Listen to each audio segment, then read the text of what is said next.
Hello, good morning, one and all. This is Dr. Dhananjay Andure, Professor and Head, Department of Biochemistry, Dr. Vitthal Vicky Patil Medical College, Ahmednagar. Today, in this lecture session, we are going to discuss on the topic, very important topic, what we can say, the enzymes. When you think of the life or the metabolism which is taking place in the human body, it is very important that all what we are going to eat in the diet, it should be metabolized properly. All the types of anabolic or catabolic reaction, they should take place very normally. In that, it might be carbohydrate metabolism, it might be lipid metabolism, or it might be the protein metabolism. All the types of metabolism, whether it is oxidation reduction or it is anabolic or catabolic reactions, it there requires huge numbers of enzymes. And in the absence of enzymes, all these, even a single chemical reaction would not be possible.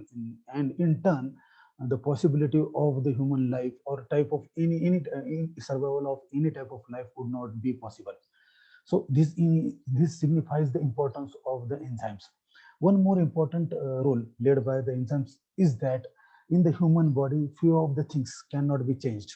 Few of the things, or few of the parameters, few of the environmental factors cannot be changed. Say, for example, here in the human body, the pH range of healthy human body is very narrow, and within that range only the pH should remain. Otherwise, there can be acidosis or alkalosis. And on the other hand, one more important factor which cannot be changed is the body temperature. It is near about 37 degree, and it cannot be changed. If it is less than 37, it is hypothermia. It is higher than 37, it is a hyperthermia. So within that normal ranges of pH and a normal range of the temperature, all the reactions should take place. We cannot vary the body temperature from 0 to 100 degrees Celsius. It is not possible. At the same time, we cannot have the pH less than 7 or near about 2 pH or near about 10 pH. It is not possible, because it is against the basic laws of the human body, or basic homeostatic conditions of the human body. We cannot change in them to a very large extent. That is what it is very rigid. So at such a rigid conditions, we at which the changes are not possible to that much level, at that condition, body has to carry out all the types of chemical reactions. All the types of metabolism has to take place at a 37 degrees Celsius. All the reactions should take place at the pH of a human body. For that, some catalyst should be there, and that catalytic activity is being done by the enzymes. So this is what the importance of the enzymes. So in the enzymes topic, what we are going to cover, these are the sub points which we are going to cover. Is the general nature of the enzymes, then classification, specificity, mode of enzyme action, factors affecting enzyme activity, enzyme kinetics, enzyme inhibition, isoenzymes, alloenzymes, and diagnostic, therapeutic, and analytical uses of the enzymes. This is all according to our syllabus of curriculum of competency based medical education, and huge and much weightage has been given to the this topic of enzymes. Coming to the first, that is what is the nature of the enzymes. It has been found that enzymes are protein in nature. Then question arises, how we can say that they are protein in nature? They should follow some characteristic feature which are followed by the enzymes. And these are the properties which are followed by the enzyme solution, which are also followed by the proteins. They are indicating that they should be protein in nature. Say, for example, like proteins, enzymes are precipitated by the precipitating agents, whether it is a alkali solution, whether it is a acidic solution, or whether it is a TCA. These type of precipitating agents, they precipitate, they denature the proteins, and in the same manner they denature the enzymes also. That is why it is being said that they are protein in nature. At the same time, they dissolve in water and dilute solutions. They do not pass through dialyzing membrane. and also they are easily denaturable, as the proteins are having primary, secondary, tertiary, and quaternary structures. In the especially that secondary, tertiary, and quaternary structure, they has to be remain in the typical 3D structure.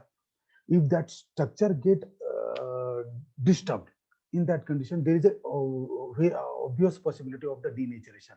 And once there is a denaturation, there is a precipitation. But this denaturation is not that simple, because once there is a denaturation, that enzyme or that a protein loses all its properties. So the enzyme or a protein, they has to remain in that specific 3D structure or 4D structure, 3D structure, so as to have their normal functioning. So first important thing regarding the enzyme is their nature, and they are a protein in nature because they are precipitated by the precipitating agents. They dissolve in a water and dilute solutions. They do not pass through the dialysing membrane, and they are easily denaturables. Coming to the history, well, it is been as early as the late 70s and early 80s. It was found that it was known somehow that there is some solutions, some factor is there in the stomach, or the some synthetic factors, some synthesis, some product synthesized in the stomach, which carry out the conversion of the starch to the sugar solution, or and there is a possibility of the digestion of the whatever food, whatever we are consuming in our diet, that has been possible in the stomach itself. So there was something was there. It was known in that era also that something is there in the stomach which digests the starch to the sugar, more simpler form of the sugar. At the same time, it also able to digest the meat. So these are the some, there should be something which can carry out this type of changes in the stomach. But exact mechanism of by how that is being carried out is not known. That what that factor is there, how it is chemically, what are the different properties followed by that. All these factors what was not known. These are the some of the important contributions given by the these are important inventors when you consider the enzymes. The Berzelius in 1836 coined the first time the term catalysis. In 1878, Kuhn used the word enzyme. J.B. Sumner in 1926 first time isolated the enzyme urease. So we can, this can be the important invention. What we can say, the urease is the first enzyme which is isolated in the pure format, in the pure form, and it is found that it is protein in nature. And it is done by the J.B. Sumner in the 1926 itself. In 1930, John Northrop crystallized a number of proteolytic enzymes from the JIT and proved they are proteins in nature. Now coming to the definition of the enzymes. Enzymes is been said that they are the biocatalyst. It can be that enzyme can be understood by the word. What is meant by the catalyst? Then if you are knowing the what is biocatalyst, it is completely defining what is the enzyme. So first of all, we should know the what is the catalyst. The catalysts are the substances that increase the velocity or rate of a chemical reaction without itself undergoing any change in the overall process. In other words, enzymes are organic biocatalysts. That means they are organic in nature. Bio means they are synthesized by the living cells. Being living cells can synthesize the catalyst, and catalysts are the substances that increase the rate of chemical reaction without itself undergoing any change in the overall process. And other properties which they are follow, they are most of the times protein in nature. Most of the enzymes are protein in nature, except are some exception are always there. And exception here is the ribozymes, which are in nature. If you go in detail of the ribozymes, they are not a protein in nature, but they are the RNA in nature. Along with that, proteins are enzymes are colloidal and thermolabile in character and specific in their action. This is a complete definition what we can say about regarding the enzymes. So in other words, if you want to minimum give the highlight of the definition of the enzyme, enzymes are the biocatalyst which increase the rate of chemical reaction without itself undergoing any change in the overall process. They are synthesized by the living cells. They are protein in nature except for the ribosomes, which are RNA in nature, colloidal and thermolabile in character and specific in their action. This figure very beautifully explains what is the exactly the enzymes are, or how the enzymes involved in the how they carry out the chemical reaction. This figure depicts in the four stages, where in the very first stage, that is substrate entering the active site of the enzymes. Here you can see this is a substrate and this is the active site. Active site means a site at which the substrate going to get attachment. And active site is a very small portion of the enzymes at which the substrate get attachment, and it is a very small portion as you compare the whole size of the enzyme. It is been said that it is only occupies only 5 to 10% of the whole enzyme size, and the enzyme get bound with the active site. And once the enzyme get bound with the active site, there is a formation of enzyme substrate complex. And once the enzyme substrate is complex is formed, there has been some theorems put forth how the enzymes act. It is been said that enzymes increase the activational energy of the reactant, and via that it very easily converts the enzyme that substrate to the product. And once that this step is been taken place, that is formation of enzyme and substrate complex, it is the next obvious step is the formation of the product from the substrate. Here you can see the substrate is being converted to the product, and there is formation of enzyme product complex. And once that enzyme product complex is formed, the next is the release of the product from the active site of the enzyme.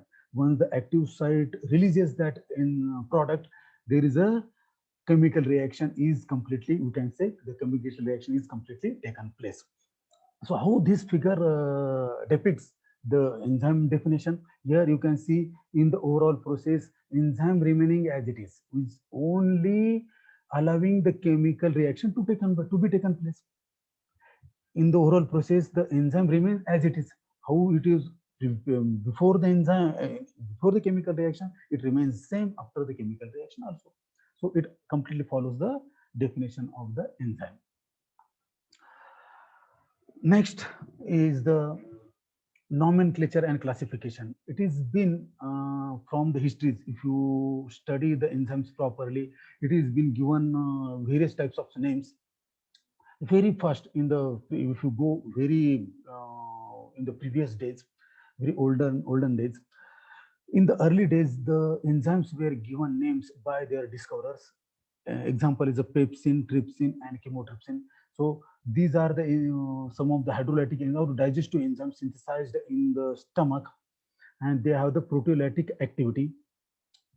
But and these names given according to their discoverers.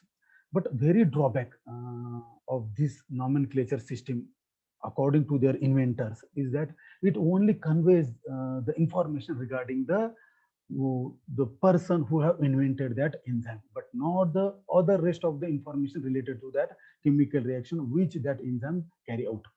Say for example, here we don't know the what is the substrate here, what is product going to form, what are the coenzymes required, what are the cofactors required for the enzymes, and what type of chemical reaction it carry out. So this is a drawback regarding the nomenclature when you give the enzymes name according to their inventors. Next, afterwards, there was trivial name system was there. And this was just by giving the suffix ASE was added to the substrate for naming the enzymes. Say for example, if any enzyme acts on the lipids, it was being given name as a lipase. Here, next example given is a nucleic acid. if any enzyme acts on the nucleic acid, it was being said that it is a nuclease. If it is acting on the lactose, it is being said that it is a lactase, and so on. If it is acting on the sucrose, it is being said that it is a sucrase. So just to the substrate name, the suffix as e was added, and this naming system was said to the trivial name system. The only and the it is having the drawback that it only gives information regarding the substrate, but not the what type of chemical reaction, what of the rest of the information was not being conveyed properly. Coming to the classification, in the olden classification, enzymes was only classified into two types. One is the intracellular and other one is the extracellular. And as you all of you know that most of the enzymes are intracellular. That means what is meant by the intracellular enzymes? Intracellular enzymes are those enzymes which are synthesized inside the cell and act within the cell itself. So they don't come out of that cell. They act within the synthesized within the cell and act within the cell. What of and all the metabolisms, they play important roles. So all the enzymes related to the glycolysis, all the enzymes related to HMP shunt, all the enzymes related to beta oxidation of the fatty acids, they are nothing but the intracellular enzymes which are synthesized inside the cell and act within the cell itself. Next is the classification. Next subclass of the olden classification is extracellular. They synthesized inside the cell, but they act after going out of that cell to their target area. So at the target area, say for example, here a very beautiful example is that all the digestive enzymes, they are synthesized in the pancreas or where all the salivary glands, synthesized at the salivary glands, and they are given out at the stomach level or at the duodenum level, and at that level they are going to act their ultimate chemical and carry out the ultimate chemical reaction. So under this extracellular, you can say all the digestive enzymes. Another classification also which was used in the olden days is the Baldwin's classification. Under this, the enzymes were classified into three major classes: splitting enzymes, transferring types of enzymes, and isomerizing types of enzymes. Splitting enzymes, here example is the carbonic anhydrase. It splits a major molecule to the two or three minor molecules or smaller size molecules. Here you can see the example carbonic acid in the presence of carbonic anhydrase converted to the H2O and CO2. So this is a splitting because it is converting major molecule to smaller molecules as per the requirement.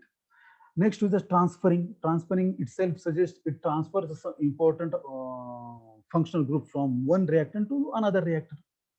Here examples are transamylase. Here amyl group is transferred. Transmethylase, some methyl group is transferred from one to other. Transphosphatase can be example. So many examples can be given here. Next subclass under the Baldwin's classification, isomerizing.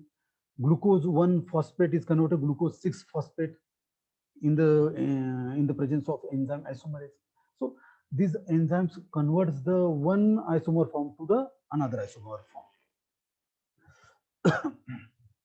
So later on, but all these classification, whether it is the older classification of intracellular, extracellular, or Baldwin's classification, they are not giving a proper classification of all the types of enzymes which are present in human body or which are present in the nature. Later on in the 1961, there was one commission called as the Enzyme Commission under the International Union of Biochemistry. They appointed one important commission, that is Enzyme Commission, and they classified all the types of enzymes present in the universe. What we can say, all the types of enzymes are being classified under the IUB classification. And every enzyme was given a specific EC number. That EC number means Enzyme Commission number. It was having 4 digits.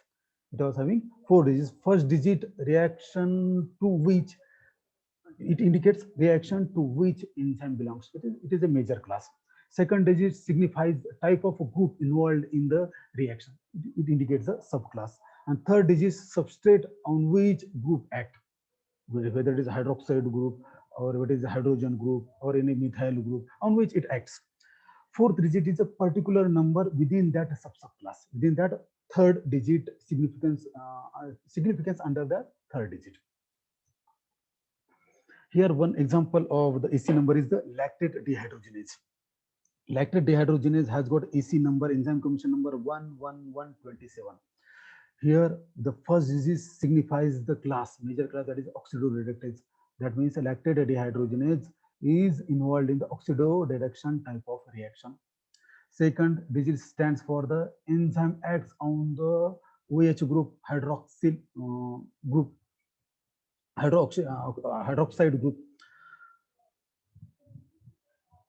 And next digit stands for the one subclass, that NAD cofactor is required, and 27 is the serial number of that enzyme. So lactate dehydrogenase has got a EC number 11127. Now coming to the actual classification under the IUB, International Union of Biochemistry Classification, it has classified all the enzymes into 7 major classes. 7 major classes. The first of which is the oxidoreductase. Oxidoreductase, it involved, as the name suggests, it involved in the oxidation reduction type of reaction, or what we can say redox type of chemical reaction, in which AH2 plus B is converted to A plus BH2. And all the types of dehydrogenases, oxidase, oxygenase, hydroxylase, they comes under this type of oxidoreductase type. Here, one example of the oxidoreductase, lactate dehydrogenase catalyze oxidation of the substrate, and the coenzyme act as a recipient of the hydrogen. Example, lactate dehydrogenase with NAD and glucose 6-phosphate dehydrogenase as NADP. So these are the NAD is a cofactor, coenzyme required for the lactate dehydrogenase, and NADP coenzyme required for the glucose 6-phosphate dehydrogenase activity. And both are the oxidoreductase, comes under the oxidoreductase major class. Here, lactate plus NAD get converted to pyruvic acid plus NADH plus H. So there is removal of the hydrogen from lactic acid to the NADH plus H, and there is an important role in the form from converting lactic acid to the pyruvic acid. So this is an important example of the oxidoreductase. Next major class under the IUB classification is the transferase. Here, as the name itself implies, transfer of functional group from substrate to another substrate. And here you can see AX plus B is converted to A plus BX. That means this X, which is said to be the functional group, is transferred from A to the B. So transferase. Here, these are the different enzymes which comes under the transferase are the transmethylase, involved in the methyl group transfer, transaminase, then transacylase, transaldolase, transphosphatase. All are the important examples of the transferase. These are the 2 important examples which are very important when you consider the liver functions. The transaminase, that is catalyzing the transfer of amino group from one amino acid to the another keto acid. Aspartate transaminase and alanine transaminase, they can be in brief can be written as the AST and ALT respectively. In the aspartate transaminase type of reaction, glutamic acid in the presence of oxaloacetic acid get converted to alpha ketoglutaric acid. This keto acid is formed along with the one amino acid is formed as aspartic acid. So here amino group is transferred from glutamic acid to the formation of the aspartic acid. Glutamic acid in the presence of pyruvic acid in the presence of enzyme alanine transaminase, that is ALT, there is formation of alpha ketoglutaric acid plus alanine. So transfer of amino group from the keto acid to the amino group.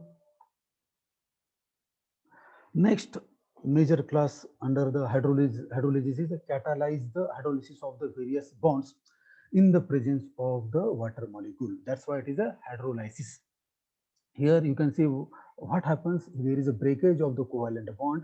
A, B plus H2O there is formation of AH plus BOH, and the requirement of a water molecule catalyze the hydrolysis of various bonds.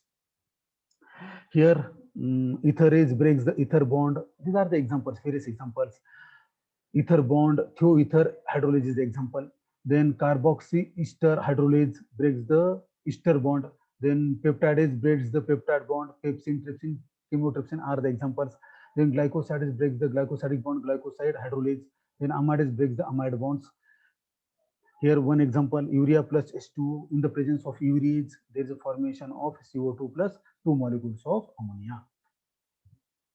These are all other examples which can be taken under the hydrolysis are the all the digestive enzymes. Here, uh, here you can see few of the examples of the digestive and few of the examples which are coming, which are there involved during the metabolism. Polysaccharides, starch, in the presence of amylase, there is formation of maltose, maltose and dextrins are formed. So this is a amylase is a hydrolytic type of enzyme. Then dextrin, in the presence of dextrinase, there is formation of glucose.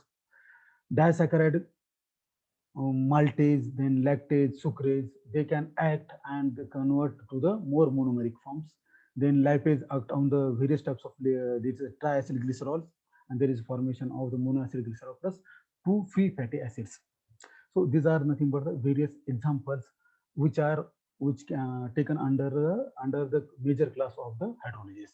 So hydrolysis are the enzymes which breaks the covalent bond or breaks the major molecule to the more simpler molecules with the breaking of the covalent bond in the presence of the in the presence of the water molecule. Then next is the fourth class is the lysis. They cleave various bonds by means other than the hydrolysis and oxidation. Especially they are involved in the catalysis or cleavage of the carbon-carbon bond, then carbon-oxygen, carbon-nitrogen, carbon-sulfur. But these type of chemical reaction, they cannot be taken under the hydrolysis and oxidation type of reaction. Example here I have given here the aldolase. Aldolase convert the fructose 1,6 bisphosphate to the dihydrogen acetone phosphate plus glyceraldehyde 3-phosphate, and it requires the enzyme aldolase. Next is the isomerase. Isomerase converts, as the name suggests, it converts the catalysis of converting one form of isomer to another form of isomer. And you know that what is the isomers? Isomers are the chemical formula might be same, but when you consider their configuration, structural configuration, their orientation, their structurally, they are in the 3D image, they are quite different from each other. Here example is a racemases in the reaction of the racemization. N-alanine is converted to D-alanine in the presence of racemase. Then epimerase, for the epimerization reaction, D-ribulose 5-phosphate in the presence of epimerase forms the xylulose 5-phosphate. Glucose 6-phosphate in the presence of isomerase form the fructose 6-phosphate. Next is the ligases. As the name suggests, synthesis of reaction by joining the two molecules. Here A plus B, in the presence of ATP, there is formation of AB plus ADP plus inorganic phosphorus. So ligases, they are the synthetic. In the other words, they are the reactions in which what we consider the anabolic type of reaction. Product major molecules or larger molecules is being generated, and for which, as it is the most of the times anabolic reaction, it requires the ATP as an energy source. So here A plus B, in the presence of ATP, there is formation of AB plus, there is a release of energy, and which is captured by means of for so as to carry out the chemical reaction. Here example is the acetyl-CoA carboxylase, which combines the acetyl-CoA plus CO2 in the presence of energy to the malonyl-CoA, and with the release of the ADP plus inorganic phosphorus. So ligases are the synthetic type of chemical reaction. Then nowadays, in the latest history, one more major class has been added to the IUB classification called as seventh class, that is the translocages. Previously, only six major classes was there. One more being added in the latest latest days of the biochemistry history. Translocages has been added in the IUB class, major class. So what is these translocages? They are the enzymes, or they catalyze the movement of ions or various molecules across the membranes, or their separation within the membrane from one side to another side. Say here for so as to have proper idea, in the human body or in the human at a molecular level, there are various different compartments are there. In the cell itself, there is a nucleus is there, cytoplasm is there, mitochondria are there, then ribosomes are there. So many organelles are there. They are differentiated there. They have a barrier from each other by means of presence of some phospholipid bilayer, or that barrier is there, and transfer through that barrier is nothing but the translocages. If any, say for example, that sodium and potassium transport from intracellular to extracellular compartment is being done by the that sodium potassium pump. So that is nothing but that sodium potassium ATPase enzyme is nothing but the translocages type of enzyme. So, and it has also been subclassified into 6 major classes, with EC 7.1 involved in the all the enzymes which are involved in the translocation of the hydrons, that is hydrogen ions. 7 EC 7.2 is the translocation enzymes involved in the translocation of inorganic cations plus their chelates. EC 7.3 enzymes involved in the translocation of inorganic anions plus their chelates. EC 7.4 enzymes involved in the translocation of amino acids and proteins. EC 7.5 translocation of carbohydrates plus and related compounds, and 7.6 involved all the enzymes involved in the translocation of other compounds other than the all which are there in the previous subclasses. So these are the subclassification of the translocages, and translocages are the catalyst or the enzymes which are involved in the movement of ions and molecules across the membrane and their separation within the membranes. This is the mnemonic via which we can remember the IUB classification with a proper sequence. O-thallil T. O stands for oxidoreductase, T transferase, H hydrolase, lysase, isomerase, ligases, and translocases. This is a sequence because in the IUB classification you have to remember sequence properly. If you mention translocages or transferase as a first major class, it will be wrong. So that sequence should be kept properly. Then and then only you are dealing with a proper IUB classification. Here, each enzyme is given a specific name under the IUB, indicating all what is the substrate involved, what is the coenzyme involved, what type of reaction it carries out. Example here is a alcohol dehydrogenase.